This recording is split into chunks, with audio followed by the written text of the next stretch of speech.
మీ business ఏదైనా మీ ఊర్లో promotion చేయాలంటే అది సుమన్ టీవీతోనే సాధ్యం. ఇప్పుడే సంప్రదించండి.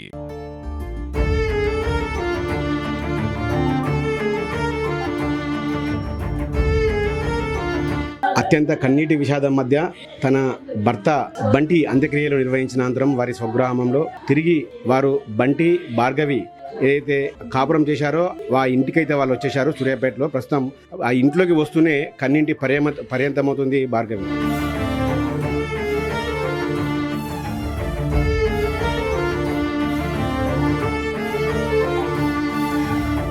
తన భర్తతో ఉన్న జ్ఞాపకాలను నెమరవేసుకుంటూ తను ఇచ్చిన గిఫ్ట్లను అతను ఇచ్చిన షర్ట్లను కూడా తన ఏదైతే బంటి షర్ట్లను ధరించి కూడా కన్నింటి పరవంతమవుతున్న పరిస్థితి. ఆమెను ఓదార్చడం అయితే ఎవరి తరము కావడం లేదు.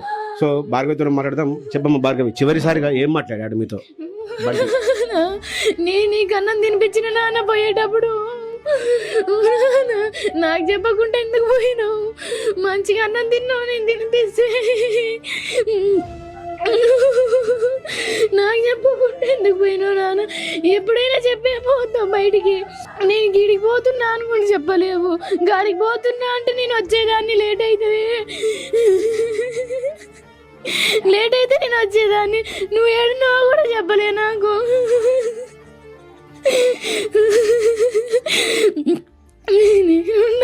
చివరిసారిగా ఏం మాట్లాడాడమ్మా ఇంట్లో నుంచి వెళ్ళేటప్పుడు? నాన్న నీకు ఐఫోన్ తెస్తా, నేను సాయంత్రం కొనిస్తా అని చెప్పిన. సాయంత్రం నేను కొనిస్తా ఫోన్ నీకు, నేను వస్తామన్నమాట అని చెప్పిన. మధ్యాహ్నం చెప్తే ఇక నాన్న ఐఫోన్ కొనిస్తా, నేను ఇప్పుడు బయటికి పోయేది ఉంది తర్వాత అని చెప్పిన. షర్ట్ వేసుకోరు కదమ్మా, ఇది బంటి షర్ట్ ఇష్టమా? బంటికి మీరు బంటి మొన్ననే వేసుకుండేది.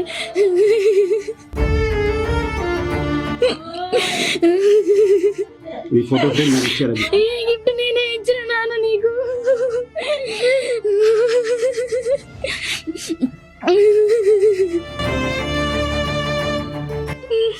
ఇది భార్గవి అయితే తన భర్త బంటితో జ్ఞాపకాలు నెమరవేసుకుంటూ కన్నీరు మున్నీరు అవుతున్న పరిస్థితి ఉంది.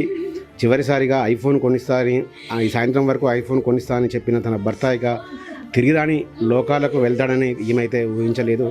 సో ఆమెతో ఉన్న జ్ఞాపకాలు, అతని షర్ట్లను వచ్చి రాగానే ఇంట్లోకి బంటి ఏదైతే షర్ట్స్ ఉంటాయో షర్ట్స్ ధరించి బంటిపై ఉన్న తన ప్రేమను అయితే చాటుతూ ఉంది. మొత్తంగా చూసుకుంటే తన ఇచ్చిన ఒక ఫోటో ఫ్రేము బంటికి అయితే గిఫ్ట్గా ఇచ్చింది. బంటి ఫోటోతోని ఈ ఫ్రేమ్ని, ఏదైతే ఫ్రేమ్ ఉందో ఈ ఫ్రేమ్ని చూసుకుంటూ దాని జ్ఞాపకాలను నెమరు వేసుకుంటే కన్నీరు మున్నీరు అవుతున్న పరిస్థితి అయితే ఉంది.